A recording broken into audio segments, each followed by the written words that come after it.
राधा कृष्ण लीला channel को subscribe करें इस तरह की और वीडियो को देखने के लिए। राधे राधे।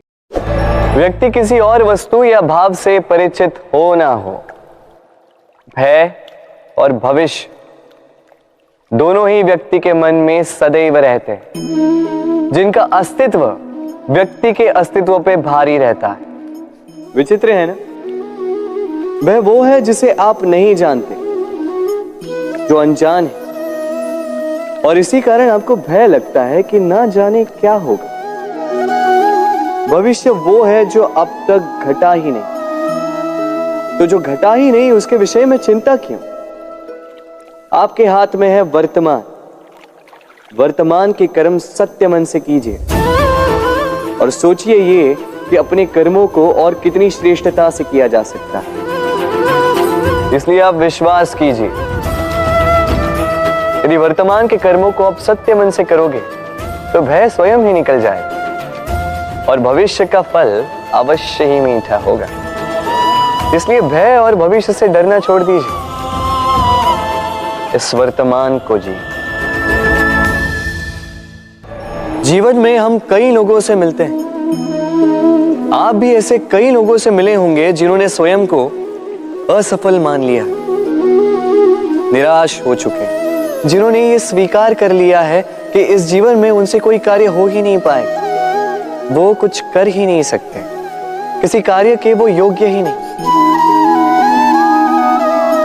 किंतु ऐसा नहीं, इस संसार में ऐसा कुछ भी नहीं है जो योग्य नहीं है। कोई ऐसा अक्षर नहीं है जो किसी मंत्र का भाग ना, कोई ऐसी जड़ी बूटी नहीं है जो औषधि ना, कोई ऐसा विष नहीं है जो समय आने पर अमृत ना बन जाए। और इसी प्रकार कोई व्यक्ति अयोग्य नहीं होता, उसे अयोग्य बनाती है उसकी सोच। इसलिए स्वयं को जानो, जान जाओगे कि आप क्या हो। अपने अंतर मन को जगाएं।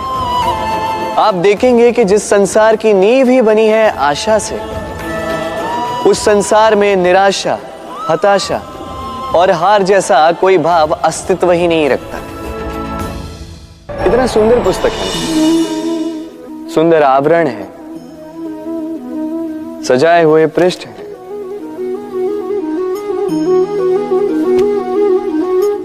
किंतु क्या ये सत्य में अद्भुत पुस्तक कहलाने की पात्र है?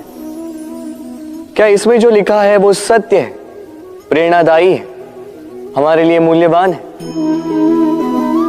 कैसे निश्चय लिया जाए इस बात का?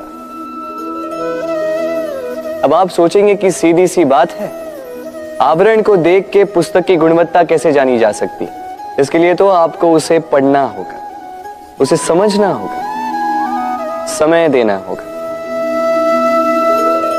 है ना? बिल्कुल उचित सोच रहे हैं आप। बस आश्चर्य की बात यह है कि पुस्तक के विषय में आप ये सारी बातें जानते हैं, किंतु किसी व्यक्ति के विषय में आप ये सारी बातें मन में नहीं लाते। व्यक्ति का मूल्यांकन भी उसके वस्त्रों से, उसके शारीरिक रूप से या उसकी सुंदरता से नहीं किया जा सकता।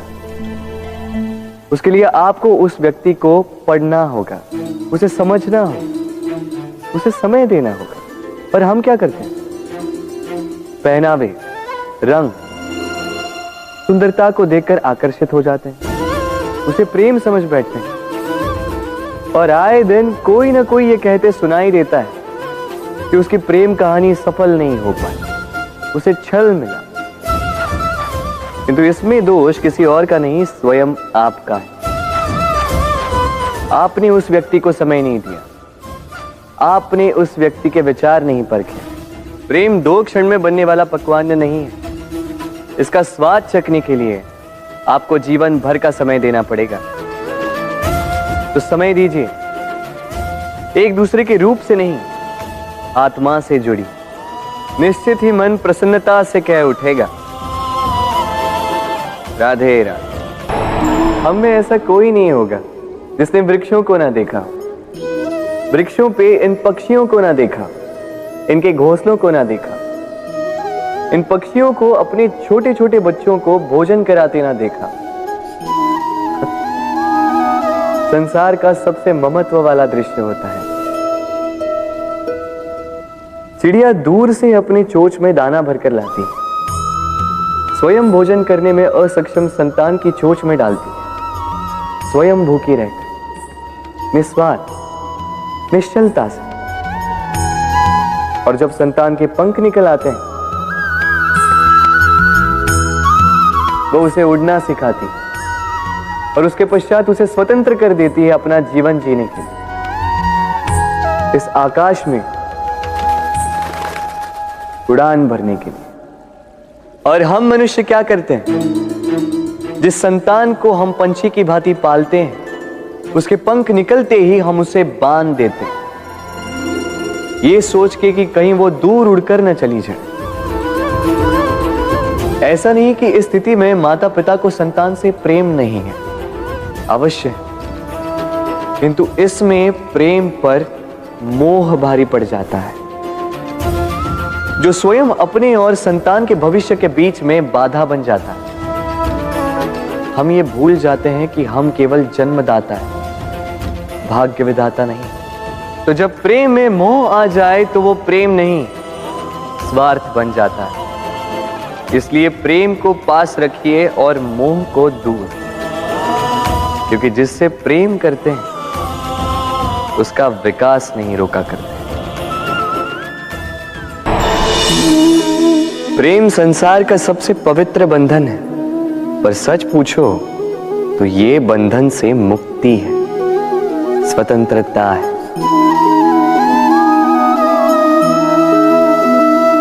नहीं समझे? समझाता हूं। यदि कोई आपका प्रेम ठुकरा दे, यदि कोई आपका प्रेम समझ ही ना पाए, तो क्या होगा? कुछ उदास हो जाएंगे, कुछ छल करके प्रेम पाना चाहेंगे, तो कुछ बलपूर्वक प्रेम पर अधिकार करना चाहेंगे। किंतु यह आवश्यक नहीं कि जिससे आप प्रेम करते हो उसे भी आपसे प्रेम, क्योंकि प्रेम कोई वस्तु नहीं है, न राज्य है, न धन जिसे आप बल से अपने वश में कर सको। प्रेम वो शक्ति है जो आपके लिए हर बंधन तोड़ सकती है, किंतु स्वयं किसी बंधन में नहीं फंसती। तो जिससे भी आप प्रेम करते हो उसे स्वतंत्र छोड़ दीजिए, क्योंकि स्वतंत्रता ही वो भाव है जो जीव को सबसे अधिक प्रिय है। प्रेम सच्चा होगा तो उसे अवश्य समझ में आए। तब तक के लिए निस्वार्थ भाव से प्रेम कीजिए, स्वार्थ हट जाएगा तो प्रेम आ ही जाएगा और मन प्रसन्न होकर बोलेगा, राधे राधे। जब भी प्रेम की बात आती है, हम सबसे पहले मन में एक नायक और एक नायिका का चित्रण कर लेते हैं। क्यों? आपके साथ भी यही होता है ना? पर क्या प्रेम केवल नायक नायिका के आकर्षण का बंधन है? नहीं, प्रेम तो परिवार से हो सकता है, माता पिता भाई बहन से हो सकता है, सखा मित्रों से हो सकता है, देश और जन्मभूमि के लिए हो सकता है, मानवता के लिए हो सकता है, किसी कला के लिए हो सकता है, इस प्रकृति के लिए हो सकता है। पर प्रेम कभी उस पन्ने पर लिखा ही नहीं जा सकता जिस पर पहले ही बहुत कुछ लिखा। जैसे एक भरी मटकी में और पानी आ ही नहीं सकता। तो यदि प्रेम को पाना है तो मन को खाली करना होगा, अपनी इच्छाएं, अपना सुख सब त्याग कर समर्पण करना होगा। अपने मन से व्यापार हटा दो, तभी प्यार मिलेगा और मन प्रसन्न होकर बोलेगा, राधे राधे।